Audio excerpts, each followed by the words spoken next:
Allah Maha sayang kepada kita, menginginkan kita semua untuk memberikan kelapangan yang kita miliki. Secara spesifik dalam surat Al-Balad ayat 14 Allah berfirman, A'udzu billahi minasyaitonir rajim, au it'amun fi yaumin dhi masghabah, yaitu memberi makan pada saat sulit, pada saat-saat kelaparan. Ma'asyiral muslimin wa zumratal mu'minin rahimakumullah. Dalam sebuah hadis qudsi, hadis sahih riwayat Imam Muslim, Allah Subhanahu wa taala berfirman melalui lisan Rasulullah sallallahu alaihi wasallam, "Innallaha yaqulu yaumal qiyamah." Nanti pada hari kiamat Allah akan berfirman, "Ya ibna Adam, wahai anak Adam, istat'amtuka falam tut'imni." Qala ya Rabbi kaifa at'amtuka wa anta rabbul alamin. Allah bertanya kepada hamba-hambanya, "Wahai anak Adam, aku minta kepadamu untuk engkau memberikan makan, kenapa engkau tidak memberiku aku makan?" Hamba tadi menjawab, "Ya Rabbi, wahai Tuhanku, kaifa ut'imuka wa anta rabbul alamin." Bagaimana aku bisa memberi makan kepadamu sedangkan engkau adalah Tuhan semesta alam? Qala, Allah berfirman, "Ama alimta annahu istat'amaka 'abdi falam tut'imhu." Apakah engkau tidak tahu, bukankah hambaku telah meminta makan kepadamu tetapi engkau tidak memberinya makan? Ama alimta annaka law at'amtahu, tidakkah engkau tahu sekiranya engkau memberikan makan kepadanya, la wajadta dzalika indi, engkau akan mendapatkan balasan hal tersebut di sisiku. Karena itu ma'asyiral muslimin, kita semua mengetahui saudara-saudara kita di Palestina, mereka digenosida dengan cara dilaparkan, diblokade dan tidak ada bantuan yang masuk. Bahkan untuk makanan ternak pun mereka tidak ada yang mereka giling untuk dimakan oleh manusia. Lebih dari 17.000 warga Palestina meninggal kelaparan. Mereka membunuh tidak dengan menggunakan senjata, tetapi menggunakan blokade, menghalangi masuknya bantuan kepada mereka.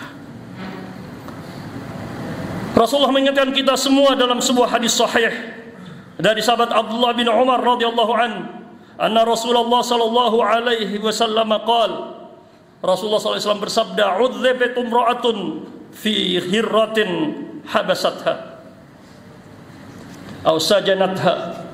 Ada seorang wanita yang disiksa masuk neraka gara-gara ia memelihara seekor kucing yang ia tahan hatta matat, tetapi tidak dia urus sampai akhirnya mati kelaparan. Fadakhalat fiha an-nar, maka dia masuk neraka gara-gara kucing yang ia tahan kemudian mati kelaparan, tidak diberinya makan. La hiya at'amatha wa la saqatha, ia tidak memberinya makan, tidak memberinya minum. Id habasatha, ketika ia mengekangnya. Wala hiya tarakatha ta'kulu min khashashil ard, ia juga tidak membiarkan kucing tadi berkeliaran memakan dari rumputan-rumputan yang ada di muka bumi ini. Ma'asyiral muslimin wa zumratal mu'minin rahimakumullah. Jika seekor kucing yang tidak diurus kemudian meninggal menjadi penyebab, kemudian mati menjadi penyebab seseorang masuk neraka, bagaimana dengan puluhan ribu, bahkan mungkin ratusan ribu orang yang meninggal kelaparan? Jika kita membiarkan kondisi itu terjadi, apakah kita tidak termasuk dari mereka yang mendapatkan ancaman? Jika kucing saja Allah Subhanahu wa taala mengancamnya dengan siksa neraka, maka pada saat seperti ini kemudian kita kembali diingatkan bahwa mathalul mu'minina fi tawaddihim wa tarahumihim kajasadil wahid. Mestinya sebagai seorang muslim kita memiliki kepedulian ibarat satu tubuh. Idza ishtaka minha 'udwun tada'a lahu sa'irul jasad bis-sahri wal humma. Jika salah satu anggota tubuhnya sakit, anggota tubuh lainnya juga merasakan sakit hingga harus bergadang dan merasakan demam karena sakit anggota tubuh yang lainnya. Ma'asyiral muslimin wa zumratal mu'minin rahimakumullah. Dalam surat Al-Ma'un, mari kita renungi bersama bagaimana Allah menyamakan orang yang tidak memberi motivasi untuk memberi makan orang-orang miskin sama dengan mereka yang mendustakan agama ini. Ara'aital ladzi yukadzibu bid-din fadzalikal ladzi yad'ul yatim wa la yahuddu 'ala ta'amil miskin.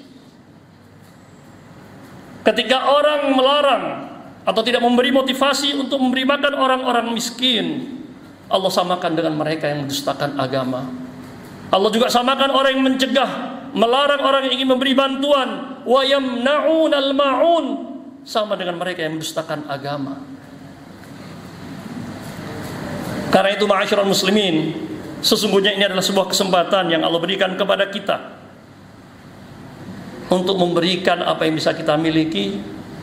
Kalaupun kita tidak memiliki kelebihan infak, sedekah atau donasi lainnya, sebagian ulama membolehkan, mayoritas ulama membolehkan mengedepankan mengeluarkan zakat kita sebelum jatuh temponya, sebelum haul datang.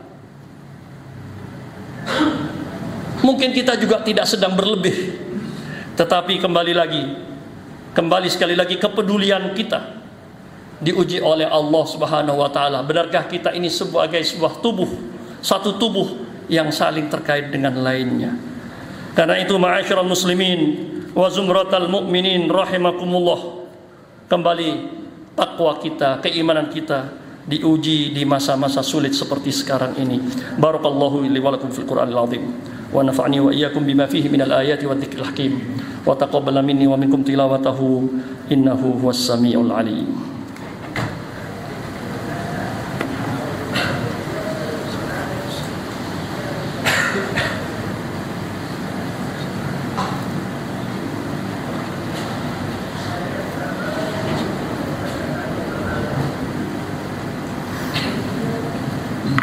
Alhamdulillah hamdan katsiran tayyiban kama amar wa kama yuhibbu rabbuna wa yarda.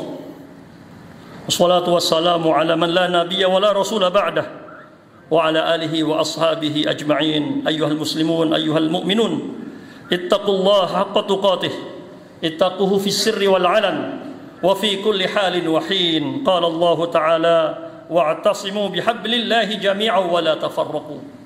واذكروا نعمة الله عليكم إذ كنتم أعداء فألف بين قلوبكم فأصبحتم بنعمته إخوانا. Allah mengingatkan kita semua nikmat persaudaraan ini, nikmat sebagai sesama muslim, sebagai sesama mukmin. Ayat ini turun ketika waktu itu kaum muhajirin dan ansar telah Rasulullah persaudarakan dalam sebuah persaudaraan yang begitu indah dan tidak ada bandingannya hingga saat ini. Tetapi Yahudi tidak rela. Mereka mulai memanas-manasi kembali, memprovokasi agar persaudaraan yang begitu indah antara kaum muhajirin dan ansar ini kembali melemah, kembali lemah, dan semakin lemah, bahkan kalau bisa hancur lebur. Mereka memprovokasi sehingga sebagian sahabat Rasulullah terprovokasi, mulai membangkitkan kembali asabiyah jahiliyah, fanatisme sempit. Saya adalah ansar, saya adalah muhajirin. Maka Rasulullah kemudian mengingatkan para sahabat dan tentu saja kita semua, abida'wal jahiliyati wa ana baina adhhurikum. Mengapa kalian masih bangga dengan fanatisme asabiyah jahiliyah sedangkan saya masih hidup di tengah-tengah kalian? Ma'asyiral muslimin, penghalang persaudaraan kita rupanya adalah salah satunya kekuatan iman kita menjadi lemah ketika kita memiliki fanatisme sempit, fanatisme jahiliyah. Kita disekat-sekat oleh batas-batas yang sesungguhnya tidak perlu menjadi sekat bagi kita semua. Karena itu mari dalam kesempatan khutbah yang khutbah Jumat yang singkat ini, kita kembali memohon kepada Allah kekuatan iman, kekuatan persaudaraan dan persatuan, sehingga kita bisa kembali memiliki kepedulian kepada saudara-saudara kita dimanapun berada.